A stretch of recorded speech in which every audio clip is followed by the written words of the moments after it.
Nga fjalët e Omerit radhiyallahu anhu që kanë lënë gjurmë, është fjala e tij: hasibu anfusakum qabla an tuhasabu, wazinu a'malakum qabla an tuzanu, wa tahayya'u lil 'ard al akbar.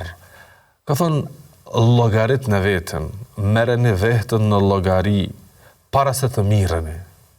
Dhe peshojni veprat e juaja para se të peshohen ato, dhe përgatituni për ditën e madhe kur do të shfaqeni dhe do të dilni para Allahut azza wa jall, e që është dita e gjykimit.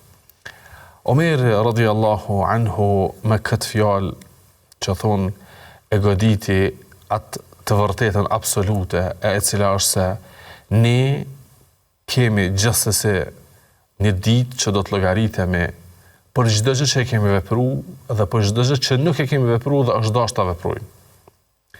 Për çdo fjalë që e kemi thënë dhe për çdo fjalë që se kemi thënë e ish dashur ta themi.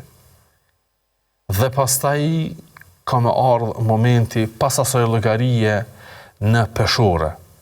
Dhe ka mu vendos çdo gjë e që Allahu azza wa jalla thotë: "Wa in kana mithqala habatin min khardalin atayna biha wa kafa bina hasibin." E atë ditë kur do të peshohet robi, edhe nëse një vepër e tij e vogël sa një kokër meli ekziston dikon, kena me sjell për Allah azza wa jall. E mirë qoftë ajo apo e keqe, sepse mjafton që ne do të llogarisim ditën e gjykimit.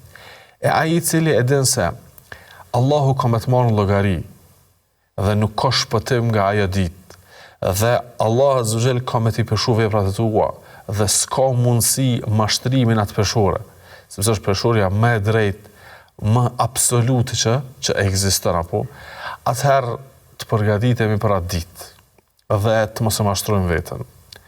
Të mos e mashtrojmë veten me shpresa të rreme, të mos e mashtrojmë veten duke ndërruar në një falje që nuk e meritojmë. Të mos e mashtrojmë veten duke inicu kinse një teube të rreme që nuk e ndërprim lidhjen tonë me mëkatin. Ne të gjithë e dim se Allahu azza wa jall ka më në llogarit ditën e gjykimit. Gjithë njerëzit pas vdekjes do të ringjallën dhe do të qëndrojnë para Allahu subhanahu wa ta'ala. Dhe ajo ditë është dita e llogaridhënies. Atë ditë Allahu azza wa jall i llogarit krejt krijesat e tij me një llogari të shpejtë, e që e shpejtë është në relacion me atë, ndërsa për ne ajo ditë është 50.000 vite, siç ka treguar Allahu azza wa jalla në Kur'an. Dhe askush nuk ka mundësi të fsheh asgjë. S'ka mundësi atë ditë të ndryshoj asgjë.